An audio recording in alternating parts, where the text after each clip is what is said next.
Assalamualaikum warahmatullahi wabarakatuh.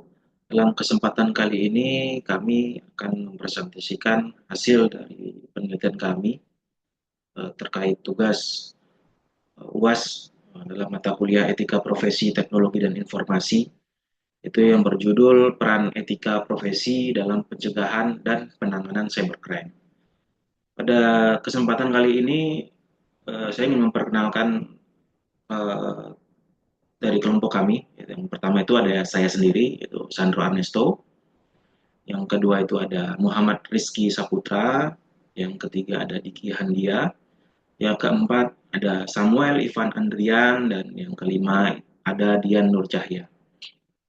Baik, untuk mempersingkat waktu, yang kesempatan ini saya akan menyampaikan eh, dua slide terhadap presentasi ini. Yang pertama itu di pendahuluan, yang kedua slide kedua itu akan saya sampaikan terkait tujuan dari penelitian. Baik, yang pertama itu terkait dengan pendahuluan, itu transformasi digital membawa kemudahan sekaligus tantangan keamanan yang kompleks. Di mana dalam beberapa tahun terakhir ini, transformasi digital telah mengubah landscape kehidupan modern secara fundamental. Ya. Yang biasanya, seperti contoh yang biasanya itu orang-orang baca koran secara manual ya, kita beli koran secara manual di pasaran, lalu kita baca, tapi pada saat ini kita bisa membaca koran secara digital melalui sosial media atau platform-platform digital lainnya.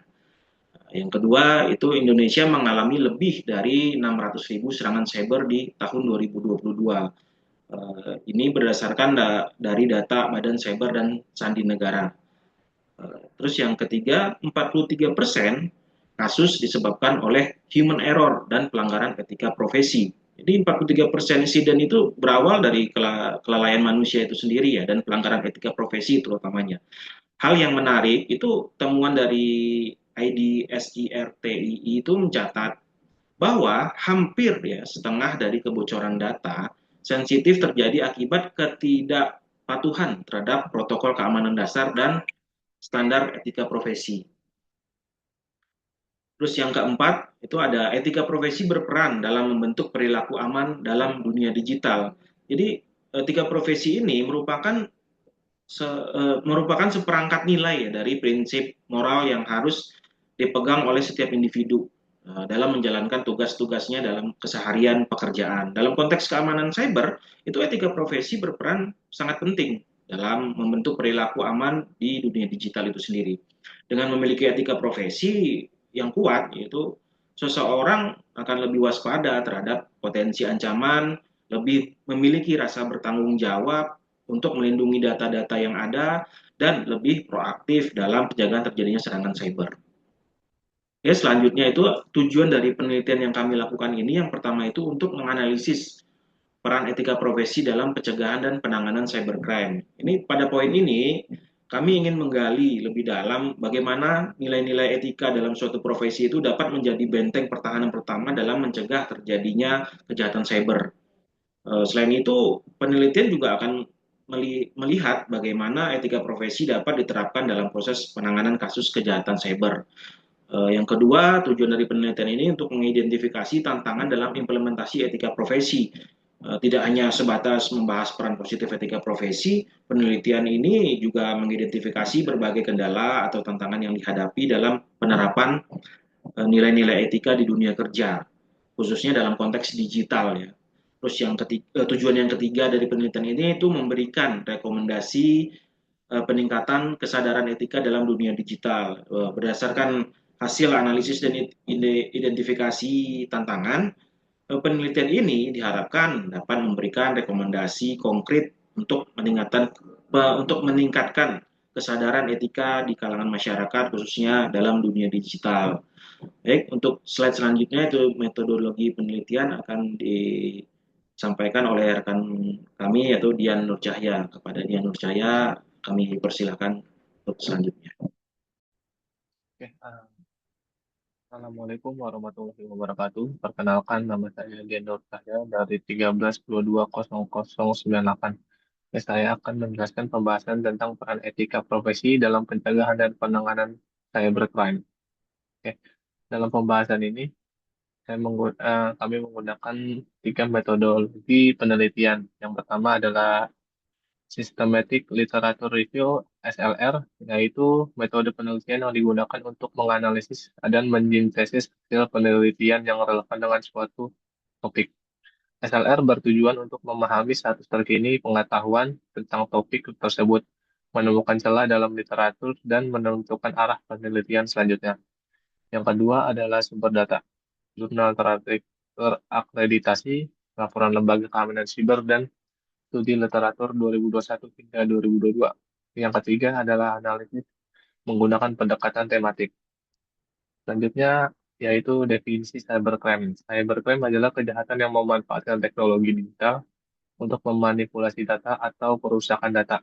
Perbedaan dengan kejahatan konvensional terletak pada penggunaan teknologi.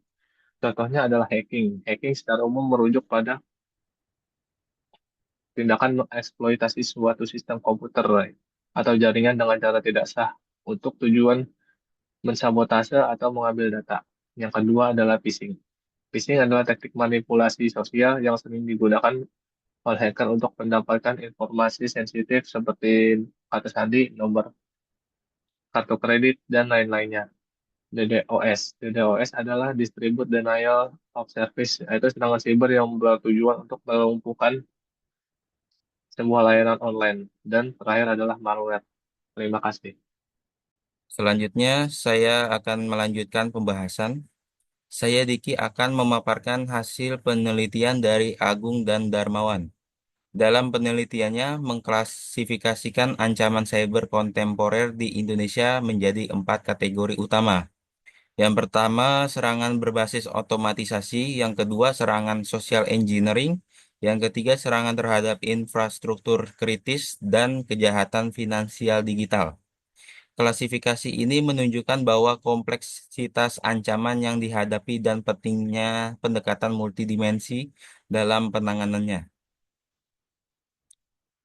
Selanjutnya, studi yang dilakukan oleh Sari dan Kusuma mengungkapkan framework etika profesi digital yang mencakup 5 dimensi utama.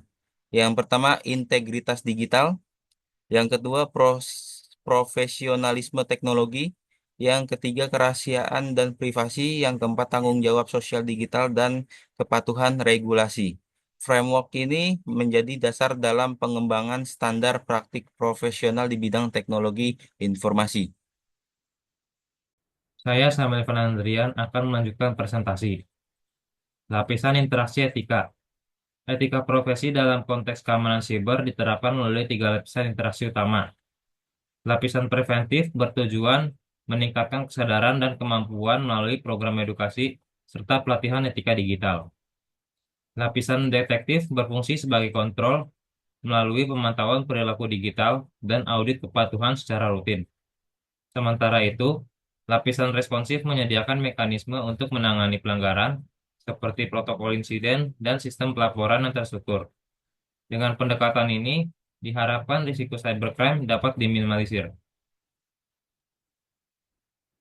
Hasil dan pembahasan.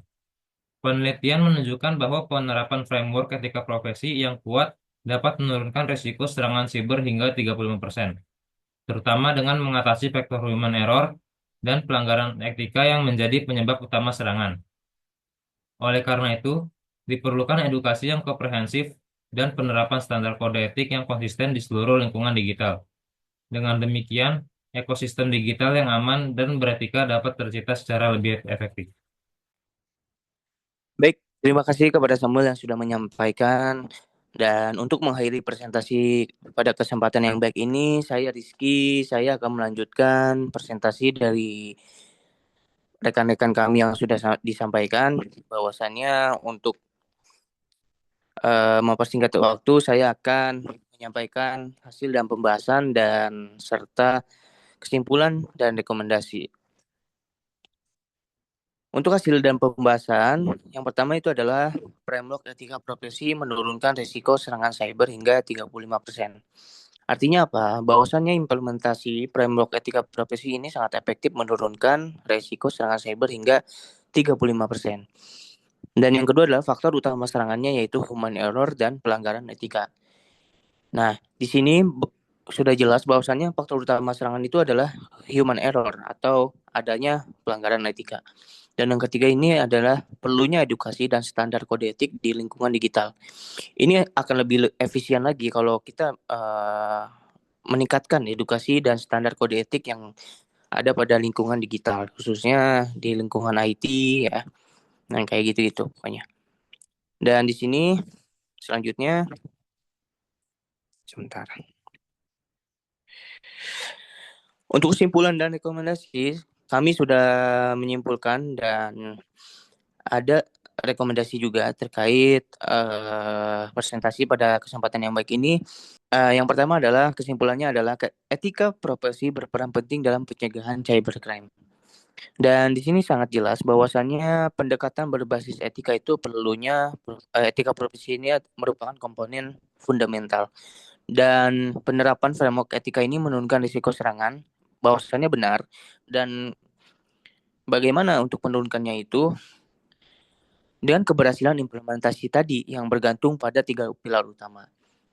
Yang pertama itu adalah pengembangan kapasitas berkelanjutan, dan yang kedua adalah pembangunan budaya kepatuhan, dan yang ketiga adalah sistem monitoring dan evaluasi yang sangat efektif.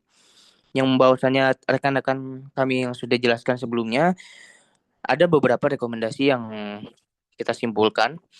Dan yang pertama adalah standarisasi komponen kompetensi profesional. Dan yang kedua adalah peningkatan pelatihan digital, etika digital.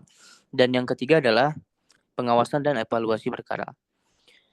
Mungkin untuk penelitian selanjutnya, kami juga sudah menyatakan bahwa mungkin harus adanya studi longitudinal atau tentang efektivitasnya implementasi.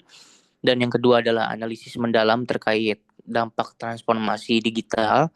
Dan apalagi sekarang ada AI atau artificial intelligence ya. Dan yang ketiga itu adalah evolusi standar etika profesi di bidang keamanan cyber.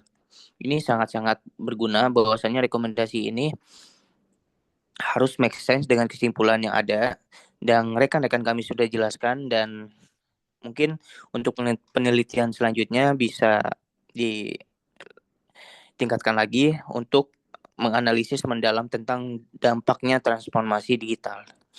Dan demikian presentasi dari tim kami. Mohon maaf bila ada kesalahan kata, dan terima kasih atas perhatiannya.